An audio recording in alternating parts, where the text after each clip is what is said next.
একদিন এক ইঁদুর রাজপ্রাসাদে ঢুকলো, বড় রাজপ্রাসাদে। ঢোকার পরে ইঁদুরটি যখন খাবার খুঁজতে গিয়েছিল, খাবার না পেয়ে সে একটি হীরার টুকরো খেয়ে ফেলে।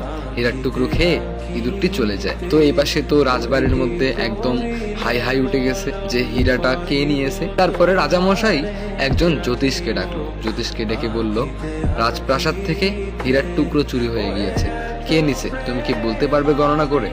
তখন সে বলল, হ্যাঁ আমি এটা গণনা করে বলতে পারবো। তারপরে জ্যোতিষ গণনা করে দেখলো যে একটি ইঁদুর হীরার টুকরোটি খেয়ে ফেলেছে। এরপরে রাজামশাই সেনাপতিকে বলল, যাও ইঁদুরকে খুঁজে বের করো। তখন সেনাপতি বলল, মহারাজ এই পুরো গ্রামের মধ্যে এখন এই ইঁদুরটাকে আমি কি করে খুঁজবো?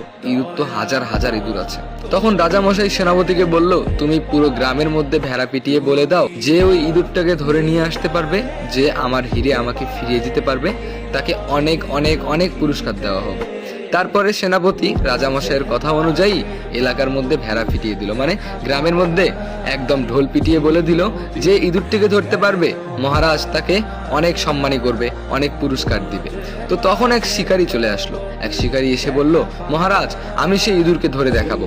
তখন মহারাজ বলল, আচ্ছা ঠিক আছে, তুমি যদি ধরে দেখাতে পারো তাহলে আমি তোমাকে অনেক পুরস্কার দিব। তারপর সেই শিকারী জঙ্গলে বেরিয়ে পড়লো ইঁদুরের খোঁজে। সে এক জায়গায় গিয়ে দেখতে পেল অনেকগুলো ইঁদুর দল বেঁধে বসে আছে। আর সবগুলো ইঁদুরের মধ্যে না একটা ইঁদুর বড় একটা পাথরের উপরে উঠে বসে আছে। সেই ইঁদুরটি নিজেকে রাজা ভাবছে। তারপরে সেই শিকারী ইঁদুরটিকে হত্যা করে তার পেটের ভিতর থেকে হীরার টুকরোটি বের করে রাজামশাইকে দিয়ে দিল।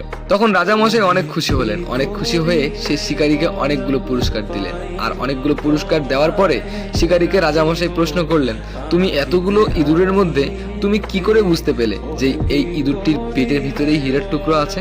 তখন শিকারী হেসে উত্তর দিল, রাজামশাই আসলে ছোট লোক মূর্খ যখন হঠাৎ করে বড়লোক হয়ে যায় তখন সে নিজেকে রাজা ভাবতে শুরু করে। তো অতগুলো ইঁদুরের মধ্যে এই ইঁদুরটি একদম বড় একটা পাথরের উপরে বসেছিল। সে হীরের টুকরোটি পেয়ে নিজেকে রাজা বাচ্চা ভেবেছিল, তাই সে বড় উঁচু পাথরের মধ্যে বসেছিল। সো গাইস, এই গল্প দ্বারা আমরা কি বুঝলাম? মূর্খ মানুষ কিংবা ছোট লোক হঠাৎ করে যখন বড়লোক হয়ে যায় তখন দেখবেন তার চলাফেরা আগের থেকে একদম আলাদা হয়ে যায়। আসলে যেই মানুষগুলো হঠাৎ করে বড়লোক হয়ে যাওয়ার পর বন্ধু বান্ধব, ফ্যামিলির আত্মীয়